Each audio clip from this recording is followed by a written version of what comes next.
Good morning student. Vidya Bharati public senior secondary school के YouTube channel पर आपका स्वागत है। आज हम आपके लिए टॉपिक लेके आए हैं, वो है गवार। देखिए बेटा, यहाँ पर जो तीसरी क्रॉप्स हैं गवार, जो रोकड़ फसल के अंतर्गत ली गई हैं। देखिए, रोकड़ फसल की परिभाषा मैंने आपको अच्छी प्रकार से बता रखी है कि वे फसलें जिन्हें सीधे ही खेत से बेच दिया जाता है।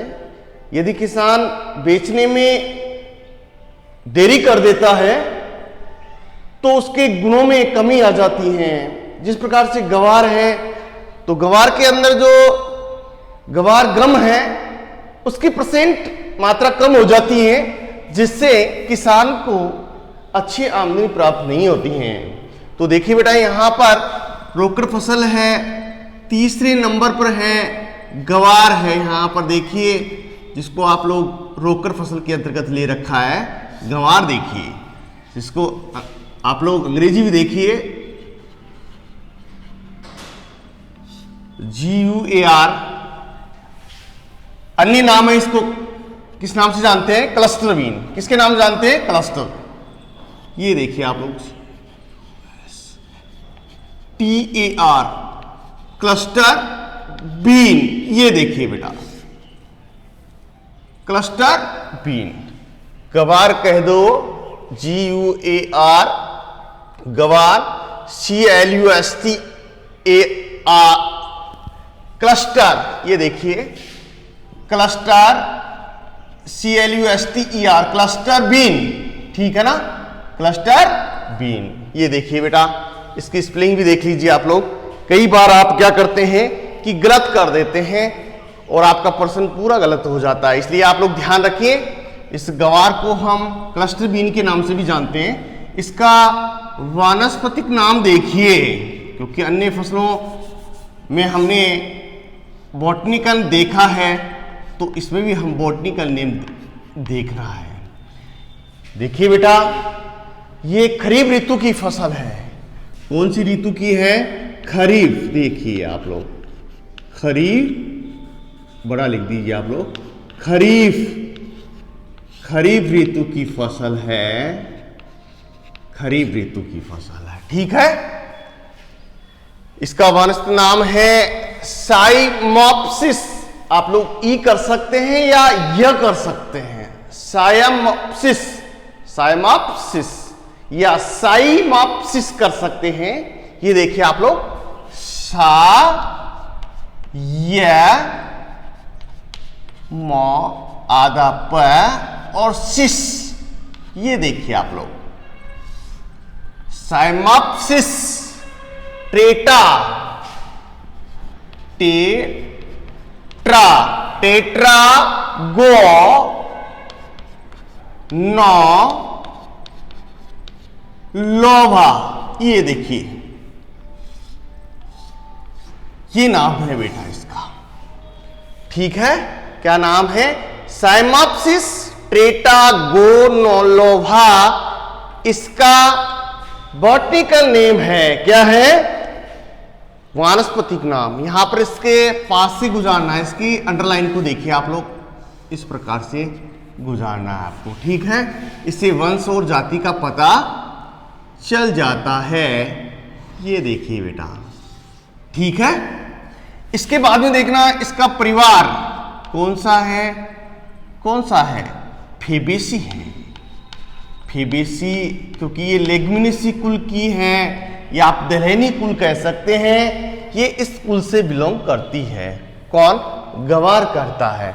ठीक है, इसका ओरिजिन देखिए आप लोग, ओरिजिन कहां से आया है? ये भारत से ही आया है। कहां से आया है? भारत। इसका उत्पत्ति स्थान कहां है? भारत है।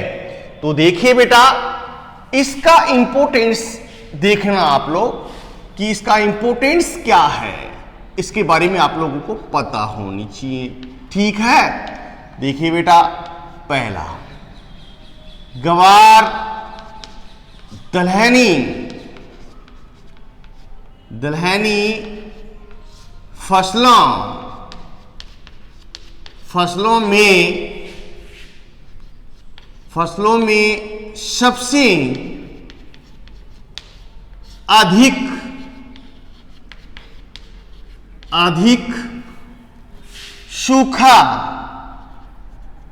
अधिक सूखा सहन करने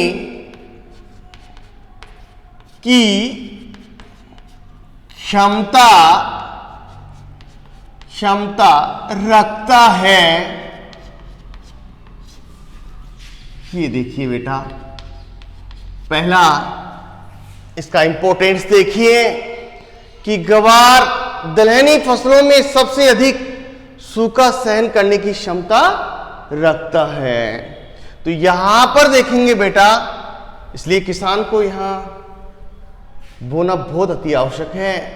साथ में देखना, इसका एक इंपॉर्टेंस और बता रहा हूं, गवार को फूल आने से पहले यदि इसको मृदा में दबा दिया जाता है तो बहुत अच्छा हरी खाद बनती है। बहुत अच्छी क्या बनती है? ग्रीन मैन्योर, हरी खाद जो भूमि को उपजाऊ बनाता है। ठीक है ना बेटा? जैसे ढेंचा है, गवार है, ऐसी फसलें हैं जो भूमि में हरी खाद बनकर तैयार, अगर इनको दबा दिया जाता है मिट्टी के अंदर कच्ची अवस्था में ही, तो बहुत अच्छा खाद तैयार होता है। ठीक है ना? गवार के फल को पाड़ कहते हैं। यहां पर देखना, दूसरा देखना, गवार के फल को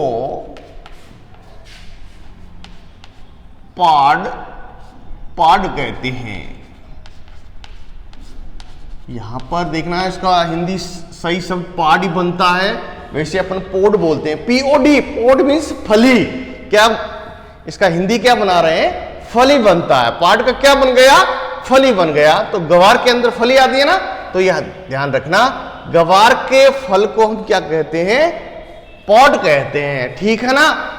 गवार के चारे में, गवार के हरे चारे में देखना आप लोग, गवार के हरे चारे में 17% प्रोटीन पाई जाती है। ये देखिए बेटा आप लोग, ये भी एक इंपॉर्टेंस है कि इसका हरा चारा है वो पशुओं के लिए बहुत अच्छा रहता है। और साथ में देखना, इसकी जो गवार की जो ऊपर से जो छिलका उतरता है, जिसको आप लोग चूरी कहते हैं, क्या कहते हैं? चूरी बोलते हैं। वो पशुओं के लिए एक पौष्टिक गुण का कार्य करता है, पशु को में पौष्टिकता प्रदान करता है। पशु को खिलाने पर क्या होता है? पशु को क्या मिलती है?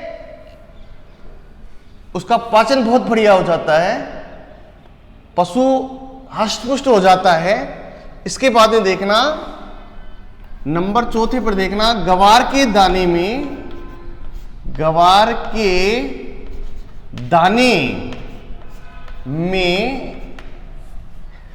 प्रोटीन 45% पाई जाती है। कितनी? 45%। लेकिन आपके बुक में क्या दे रखा है बेटा? 30 से 35% ही दे रखा है। तो यहां पर देखना, गवार के दाने में 30 से 35% फैक्ट मानना बेटा, आप लोग 45% मानना।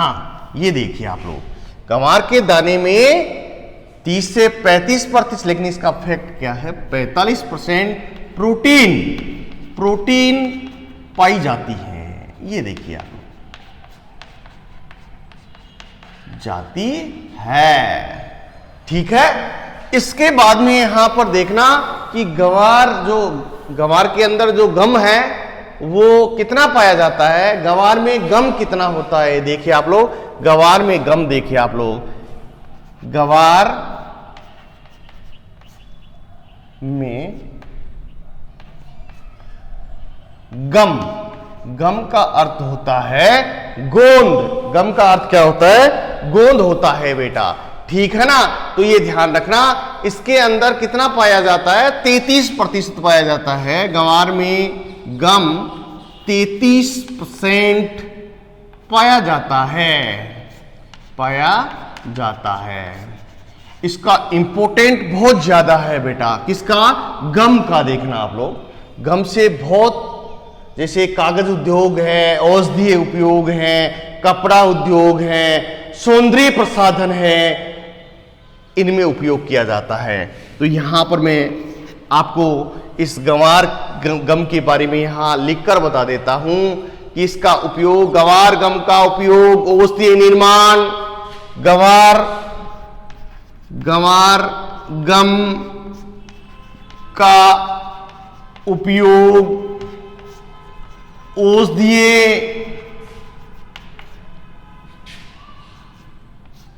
निर्माण, कोमा अभी बताया था आपको, कपड़ा उद्योग, औषधीय निर्माण, कोमा खनिज उद्योग,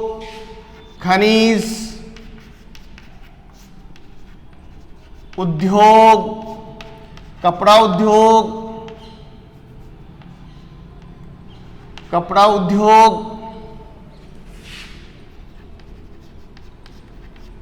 कागज उद्योग,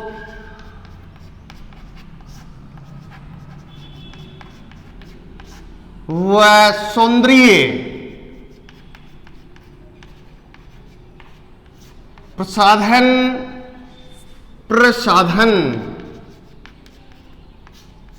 में किया जाता है। यहां पर देखना बेटा, गंवार का गम बहुत इंपॉर्टेंट है। यहाँ पर औषधीय निर्माण में जितनी भी जो दवाइयाँ आती हैं उसमें भी करते हैं, खनिज उद्योग में भी करते हैं, कपड़ा उद्योग में भी करते हैं और कागज उद्योग में भी करते हैं। वह सौंदर्य प्रसाधन, जितने भी हम सजावटी सामान आते हैं उनमें गंवार गम का उपयोग किया जाता है। ठीक है ना। अब इसके बाद में हमारे यहाँ देखना, राजस्थान में गंवार की खेती कहाँ कहाँ होती है। देखना बेटा, यहाँ पर 7वें नंबर पर राजस्थान में गंवार की खेती यहाँ पर देखना, चूरू, बीकानेर,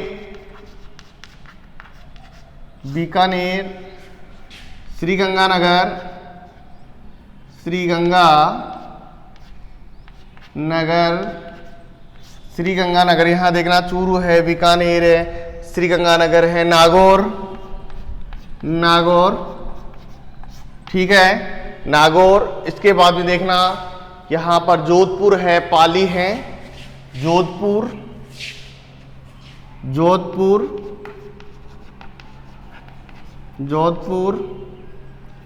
पाली,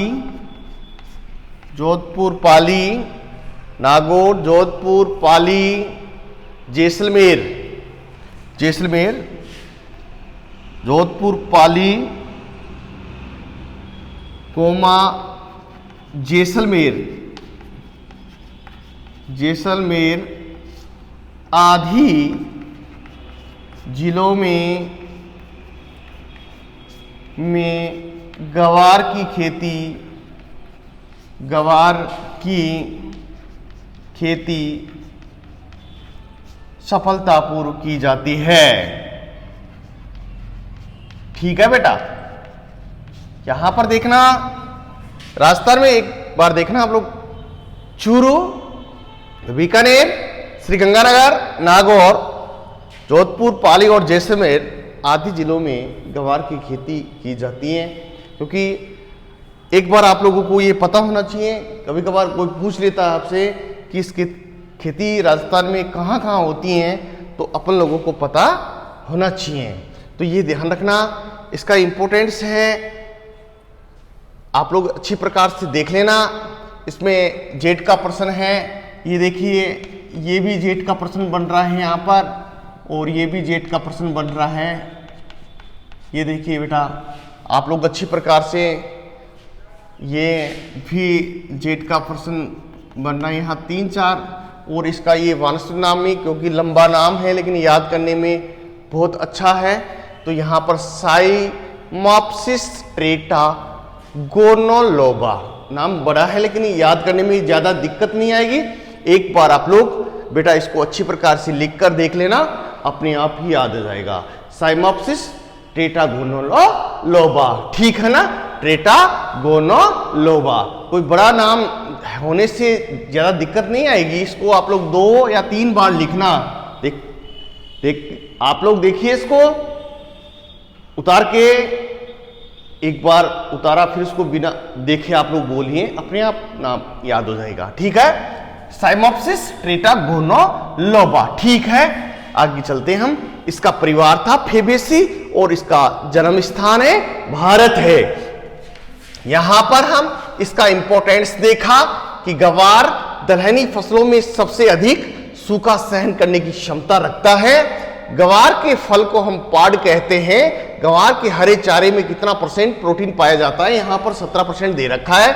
गवार के दाने में 30 से 35% प्रोटीन पाई जाती है, वैसे 45% तक भी प्रोटीन पाई जाती है। गवार में गम 33% तक पाया जाता है। गवार गम का उपयोग औषधि निर्माण, खनिज उद्योग, कपड़ा उद्योग, कागज उद्योग व सौंदर्य प्रसाधन में किया जाता है। इसके बाद में देखना सबसे इंपॉर्टेंट कार्य हमारी खेती के लिए बता रहा हूं मैं आपको कि इसको फूल आने से पहले मिट्टी में काट कर दबा देवें, इससे हरा खाद बनकर तैयार होता है। सबसे इंपॉर्टेंट बात तो ये है, क्योंकि हमारी भूमि के अंदर ऐसे न्यूट्रिएंट्स उपलब्ध हो जाते हैं जिससे अगली फसल जो लेते हैं वो बहुत ही अच्छा प्रोडक्शन देती है, तो ये सबसे बढ़िया है।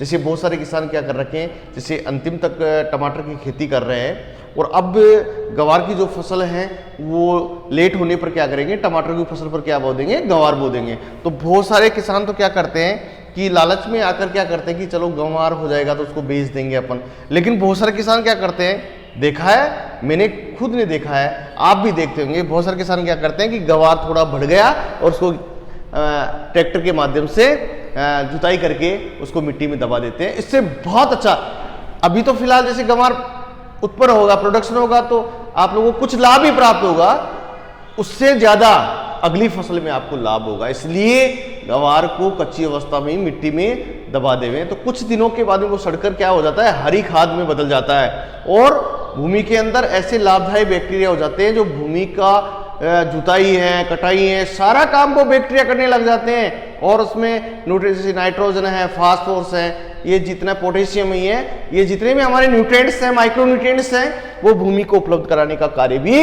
हरी खाद द्वारा हो जाता है। जो हरी खाद किससे बना रहे हैं, हम गंवार से बना रहे हैं, ठीक है। इसके बाद में देखना बेटा, इसका अगला पॉइंट है क्लाइमेट। देखना क्लाइमेट, देखिए आप लोग बेटा, तो यहां पर देखना क्लाइमेट इंपॉर्टेंट, क्लाइमेट के बाद में, इंपॉर्टेंट के बाद में आता है क्लाइमेट, देखना आप लोग, ठीक है। क्लाइमेट देखिए आप लोग, जल वायु, इसकी सफल खेती के लिए, यहां पर देखना सफल खेती के लिए, वैसे ये कौन सी ऋतु का है, खरीफ ऋतु का बताया। किसका बताया, खरीफ ऋतु का बताया। तो खरीफ ऋतु के अंदर यहां पर ग्रीष्म ऋतु, खरीफ ऋतु, ग्रीष्म ऋतु, जिसको आप क्या कहेंगे, वर्षा ऋतु। क्या कहेंगे, वर्षा ऋतु, जो आपके यहां बुक में दे रखा होगा। तो देखना आप लोग, इसको हम किस जलवायु में बो सकते हैं, ग्रीष्म ऋतु में बो सकते हैं, अर्थात हम वर्षा ऋतु में इसकी बुआई करते हैं। लेकिन यहां पर एक लाइन के अंदर बता रहा हूं मैं, शुष्क एवं अर्ध शुष्क, देखना शुष्क व अर्ध शुष्क, ये देखिए आप लोग, शुष्क एवं अर्ध शुष्क जलवायु में इसकी खेती सफलतापूर्वक की जा सकती है। या फिर आप लोग ऐसे कर सकते हैं, ग्रीष्म ऋतु, और ग्रीष्म ऋतु में भी कब, वर्षा ऋतु के अंदर, ठीक है ना, याद रखेंगे आप लोग। तो देखना बेटा, यहां पर मैंने शॉर्ट रूप में बताया, यहां पर शुष्क व अर्ध शुष्क, लेकिन आप लोग ध्यान रखना कि यहां पर जो खरीफ ऋतु की फसल है तो ग्रीष्म ऋतु में ही बोई जाती है इसकी बुआई, तो ये ध्यान रखना। इसके बाद में देखना इसकी सफल खेती, देखना इसकी सफल खेती किसकी, गवार की, यहां पर लिख देता हूं मैं, गवार की सफल खेती 30 से 40 सेमी वार्षिक वर्षा वाले क्षेत्रों में सफलतापूर्वक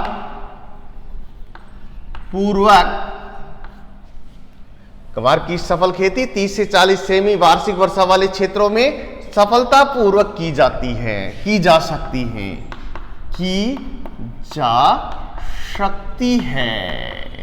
देखिए बेटा, क्योंकि ये सबसे सूखा सहन करने वाली फसल है, इसलिए इसको पानी की आवश्यकता भी बहुत कम होती। क्योंकि यहाँ पर आप लोग बोर्ड पर देख रहे हैं तो ऑटोमेटिक आप लोगों के दिमाग में आता है कि यहाँ 30 से 40 सेंटीमीटर वार्षिक वर्षा वाले, तो मीन्स बहुत कम वर्षा वाले क्षेत्रों में इसको अपन उगा सकते हैं, क्योंकि इसको ज़्यादा पानी की आवश्यकता नहीं है। अगर इसमें ज़्यादा पानी दे देते तो वो भर जाता है और इसमें जो पौध है उसका निर्माण नहीं हो पाता है, ठीक है ना। तो ये ध्यान रखना, इसको बहुत कम पानी की आवश्यकता होती है। तो इसके देखना बीज अंकुरण, यहाँ पर देखना बीज अंकुर जलवायु में ही है। बीज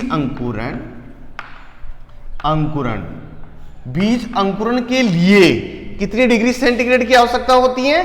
25 से 30 डिग्री सेंटीग्रेड तापमान की आवश्यकता होती है।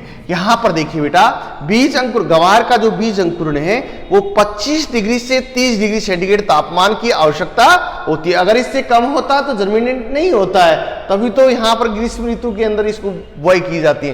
यहाँ पर शुष्क मौसम की आवश्यकता होती है।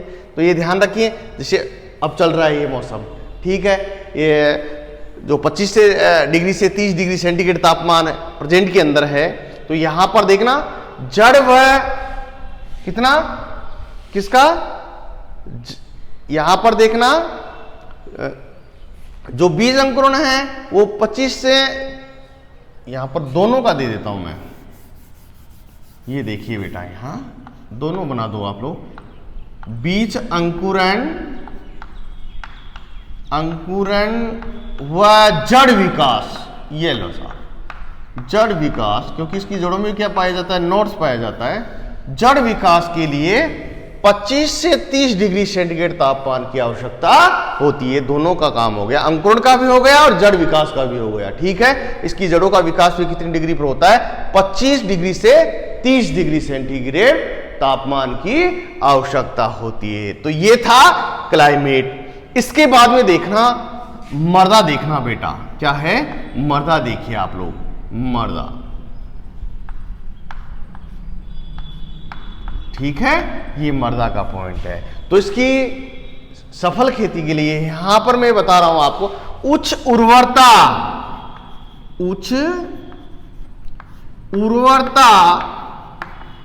कल अपने बात की थी, शायद पॉइंट था भारी मृदा और हल्की मृदा था। कल वाली फसल में एक पॉइंट आया था कि भारी मृदा, जिसको आप लोग दोमट मृदा के नाम से जानते हैं, और हल्की मृदा को किस नाम से जानते हैं? बलुई दोमट मृदा से जानते हैं। पिछले वाले वीडियो में अपने बताया था, बात की थी। तो यहां पर देखना भूमि के अंदर भूमि कैसी होनी चाहिए? जल निकास युक्त होनी चाहिए।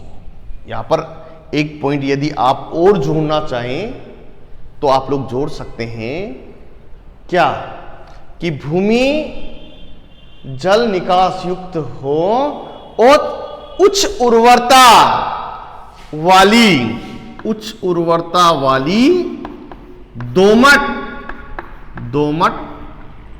मृदा बहुत अच्छी रहती है, बहुत अच्छी रहती है।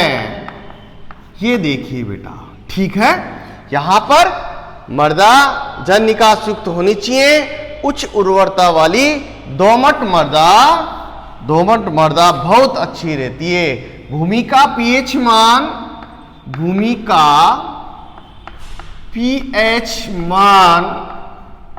कितना होना चाहिए? यहां पर 7 7 से 8 के मध्य बहुत अच्छा रहता है। दो बातें याद करना है। दोमट मृदा उच्च उर्वरता वाली, यहां पर उर्वरता का अर्थ होता है उपजाऊपन, भूमि का उपजाऊपन। ये ध्यान रखना, जब इसका चैप्टर आएगा आपके यहां पर लेसन में एग्रोनॉमी में दे रखा है पहला उर्वरता एवं उत्पादकता, ठीक है ना। तो यहां पर जब इसका चैप्टर आएगा तब बात करेंगे। यहां पर उर्वरता का अर्थ आप लोग उपजाऊ समझिए, भूमि उपजाऊ होनी चाहिए, मीन्स कार्बनिक पदार्थ की मात्रा होनी चाहिए। ऐसे नहीं कि भूमि बंजर है, भूमि के कण मोटे हैं, वो इसकी खेती योग्य नहीं है। तो यहां पर देखना दोमट मृदा बहुत अच्छी रहती है और भूमि का पीएच मान कितना होना चाहिए, 7 से 8 के मध्य बहुत अच्छा रहता है। इसके बाद में देखना बेटा, अगला हमारा बिंदु बनता है उन्नतशील किस्म। यहां पर देखना इंपोर्ट वेराइटी, तो यहां पर उन्नतशील किस्में, क्योंकि यहां एक किस्म की बात नहीं कर रहे हैं हम, बहुत सारी किस्मों की बात करेंगे। तो यहां पर किस्में लिख दिया है। तो यहां पर देखना गंवार की निम्नलिखित किस्म है, कौन सी है, आर। यहां पर देखना आरजीसी, आरजीसी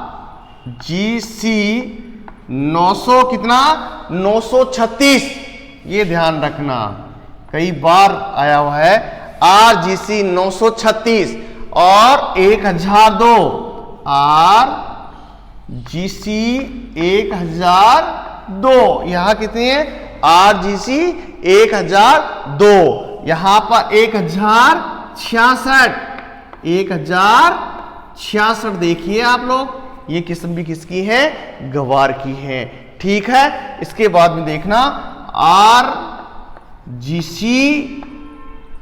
कितनी 1033, ये देखिए आप लोग, आरजीसी 936, आरजीसी 1002, आरजीसी 1066 और आरजीसी 133, ठीक है। इसके बाद में देखना गवार क्रांति, ये नंबर लिख देता हूं मैं, गवार क्रांति, ठीक है, कौन सी है, गवार क्रांति है। इसके बाद गवार करण है, गवार करण। इसके बाद में देखना है यहां पर गवार करण के बाद में है गवार उदय, गवार उदय क्या है, गवार उदय, जिसको हम किसके नाम से जानते हैं, सूर्या गंवार के नाम से जानते हैं, सूर्या। यहां पर देखना मैं कोष्टक में लिख रहा हूं, यहां सूर्या गंवार, ये देखिए बेटा, इसका दूसरा नाम क्या है, गवार उदय का दूसरा नाम क्या है, सूर्या गंवार, ठीक है। इसके बाद में दुर्गा सफेद, ये दुर्गापुरा से निकला हुआ है, दुर्गा सफेद नंबर 9 पर देखिए आप लोग, 8 पर क्या है, दुर्गा सफेद और मरुगवार, ये 9 नंबर देखिए आप लोग,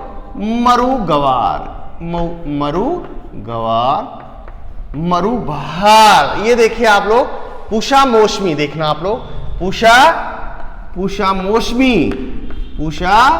मौसमी, यहां पर देखिए आप लोग, मरु गंवार के बाद में पूषा मौसमी है, पूषा बहार।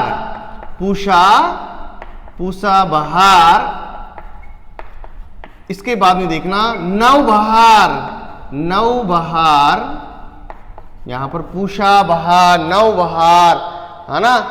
तो ये मोस्ट और इंपॉर्टेंट है, इसको आप लोग अच्छी प्रकार से देखना।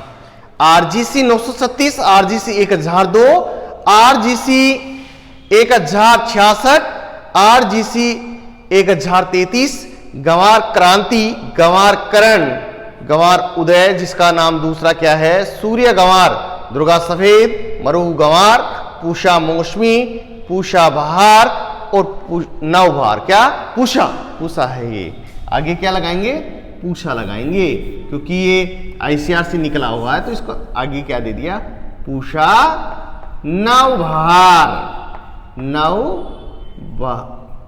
नवबहार।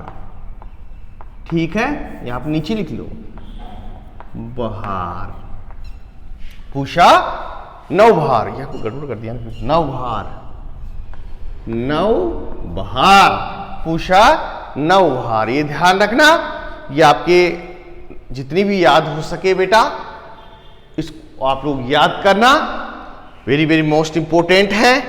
ये आरजीसी किस्म वाली आप लोग अगर 4-5, क्योंकि इसके अंदर कई बार गवार में किस्म पूछी हुई है एग्रीकल्चर सुपरवाइजर्स के अंदर, तो ये ध्यान रखना। इसका इंपॉर्टेंट टॉपिक है जो मैंने आपको यहां बोर्ड पर लिख दिया है, इसको याद करना, ठीक है ना। इसके बाद में देखना सीड रेट क्या है, सीड रेट यहां पर जिसको कहते हैं बीज दर, देखना आप लोग इसके जस्ट नीचे कौन सा बिंदु लिखेंगे, सीड रेट लिखेंगे। कौन सा लिखेंगे, सीड रेट, जिसको कहते हैं बीज दर। क्या, बीज दर। तो बीज प्राप्त करने के लिए देखना बेटा, यहां पर नंबर 2 डालिए, बीज, बीज प्राप्त करने के लिए। देखिए कि किसान का क्या उद्देश्य होता है, 2 उद्देश्य होता है। एक तो बीज प्राप्त करने के लिए, क्योंकि आप लोगों को मैं एक बात जरूर बता रहा हूं कि इसमें बहुत सारे ऐसे फाइबर्स होते हैं जो व्यक्ति के डाइजेस्टिव सिस्टम को सही करता है, पाचन शक्ति को बढ़ाता है। अगर इस गवार की जो फली है या पोड है, अगर इसकी कच्ची फलियों का व्यक्ति उपयोग करता है, पकने के बाद में नहीं, जब पक जाती है, पीली हो जाती है, तो इसमें इतना स्वाद नहीं होता है। वैसे कभी कभार देखा होगा कि अगर पशु को अपन गंवार खिलाते हैं तो कितना हष्ट पुष्ट हो जाता है, क्योंकि उसके अंदर गम है, प्रोटीन है, बहुत प्रचुर मात्रा में पाई जाती है। आप सोयाबीन में तो आप 42% तक ही देखा, 42% तक ही देखा ना आपने प्रोटीन, लेकिन यहाँ पर देखना 45% तक प्रोटीन होती है। जैसे कभी कभार क्या करता है कि एक बच्चा, जैसे भैंस का बंटा होता है, वहाँ पर क्या करता है, वो चलकर वहाँ तक पहुँच जाता है और वो गंवार के दाने उठा उठाकर खाने लग जाता है। उसको बहुत स्वादिष्ट लगता है, उसको क्या लगता है, बहुत अच्छा लगता है, और उस बालक की मम्मी आकर उसके 2 चांटे मार देती हैं, ठीक है ना। लेकिन वो गलत है बात, बच्चे के लिए बहुत ही बढ़िया बात है, क्योंकि अगर ये ज्यादा भी गंवार खा जाता है बच्चा तो आंत फटने का डर रहता है। लेकिन अगर वो कुछ मात्रा में लिया है तो उसके स्वास्थ्य के लिए बहुत अच्छी बात है, ठीक है ना। इतनी कोई गलत बात नहीं है ये, तो ये ध्यान रखना है। यहां पर इस गंवार में 45% प्रोटीन पाई जाती है, और यहां पर किसान का 2 उद्देश्य है, बीज प्राप्त करने के लिए और एक चारा प्राप्त करने के लिए। तो यहां पर दोनों की अलग अलग बीज मात्रा लेनी है। तो इससे पहले मैं एक बात बता रहा था कि गंवार की फलियों का उपयोग जितना भी हो सके, मीन्स मेरे कहने का मतलब तो यह है कि रोज गंवार की फलियों का उपयोग होना चाहिए। पेट संबंधित कोई भी बीमारी हो, गंवार की फली से दूर हो जाती है, क्योंकि इसमें ऐसे ऐसे न्यूट्रिएंट्स पाए जाते हैं, ऐसे फाइबर्स होते हैं जो मनुष्य में कभी भी कब्ज का शिकार नहीं हो पाता है। यह ध्यान रखना है बेटा, ठीक है ना। तो यहां पर देखना, बीज प्राप्त करने के लिए हमको बीज की मात्रा लेनी है 15 से 20 किलोग्राम, 15 से 20 किलोग्राम। यहां पर फैक्ट है बेटा, 25 किलोग्राम तक भी इसकी मात्रा ले सकते हैं, लेकिन आपकी बुक में यहां कितना दे रखा है, 15 से 20 किलोग्राम, ठीक है। यहां पर चारे, यहां चारा देखना, चारे के उद्देश्य से कितना लेना है आपको, कितना चारा अगर प्राप्त कर रहे हैं, हरा चारा है, आप लोग जैसे ये इसका चारा है जो ऊंट जो है वो बहुत ही चाव से खाता है। ध्यान रखना, गंवार की जो फलियों का जो चारा है वो ऊंट को बहुत अच्छा लगता है, स्वादिष्ट लगता है, ठीक है ना। तो चारे और हरा चारा तो आप लोग जैसे गाय है, भैंस है, बकरी है, भेड़ है, आप लोग खिला सकते हैं। तो यह ध्यान रखिए, 40 से 45 किलोग्राम कितना लेना है, 40 से 45 किलोग्राम 40 से 45 किलोग्राम, ठीक है, पर हेक्टर के हिसाब से बीज की मात्रा लेनी है, ठीक है। यहां पर बीज प्राप्त करने के लिए कितना दिया है, 15 से 20 किलोग्राम प्रति हेक्टर, और चारा प्राप्त करने के लिए कितना बीज लेना है, 40 से 45 किलोग्राम प्रति हेक्टर के हिसाब से बीज की मात्रा लेनी है। अब आपने साहब बीज का भी निर्धारण कर लिया, उसके बाद में क्या करना है, अब सीड ट्रीटमेंट करना है। क्या करना है, सीड ट्रीटमेंट करना है। देखिए सीड ट्रीटमेंट,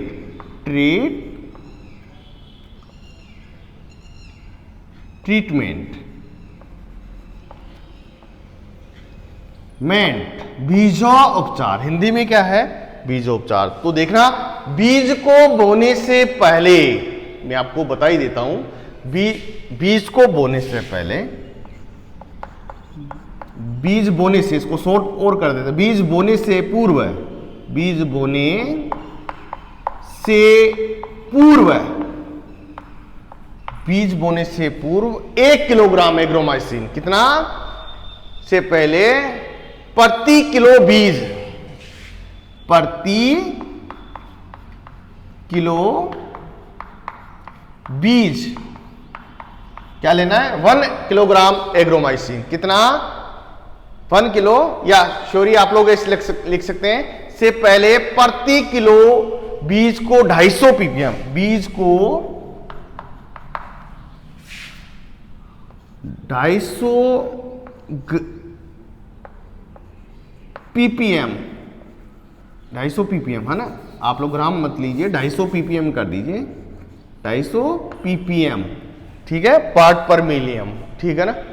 एग्रोमाइसिन, एग्रोमाइसिन, एग्रोमाइसिन,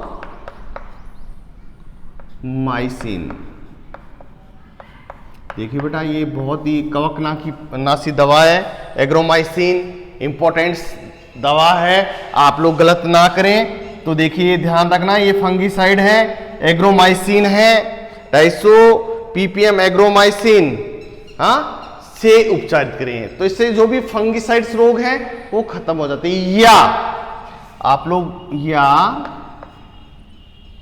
राइजोबियम,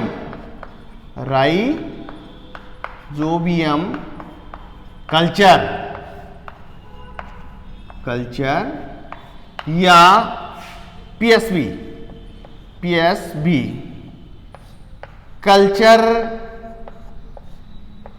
कल्चर से उपचारित करके बीज की बुआई कर देवें। ये ध्यान रखना बेटा, बीजोपचार किससे करेंगे, बीज बोने से पूर्व प्रति किलो बीज को, मीन्स 1 किलो बीज को 250 ppm, यहां पर 1 किलोग्राम बता रखा है मैंने, तो बीज को बोने से पूर्व प्रति किलो, 1 किलो बीज को, कितना, प्रति का मतलब 1 किलो बीज को 250 ppm एग्रोमाइसिन, ये कवकनाशी दवा है, फंगीसाइड है, मैंने आपको कई बार बताई है, फंगीसाइड दवा, इनमें से आप लोग कोई सी दवा ले सकते हैं। आप लोग यहां पर एग्रोमाइसिन ले रखी है, तो यहां पर प्रति किलो बीज को 250 ppm एग्रोमाइसिन या राइजोबियम कल्चर या पीएसबी कल्चर से उपचारित करके बुआई कर देवें।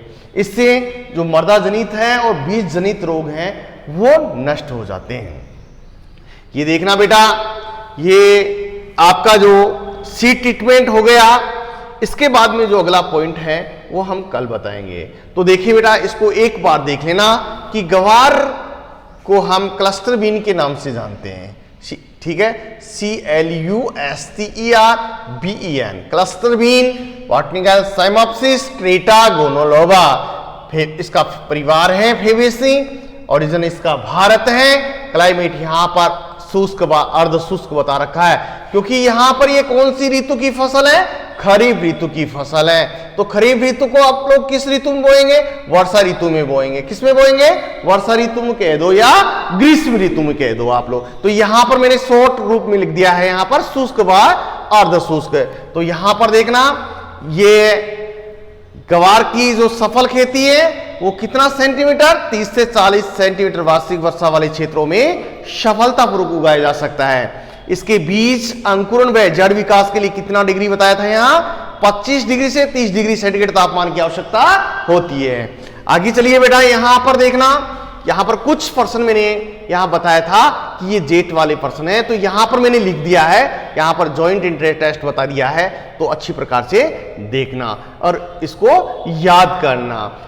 जो आगे इस मसल के जो बिंदु हैं वो आपको कल बताएंगे। तो मैं आशा करता हूं जो आज का वीडियो आपको बहुत अच्छा लगा होगा। इसके लिए आप लाइक करना, शेयर करना, कमेंट्स करना और बेल आइकन को दबाना। धन्यवाद।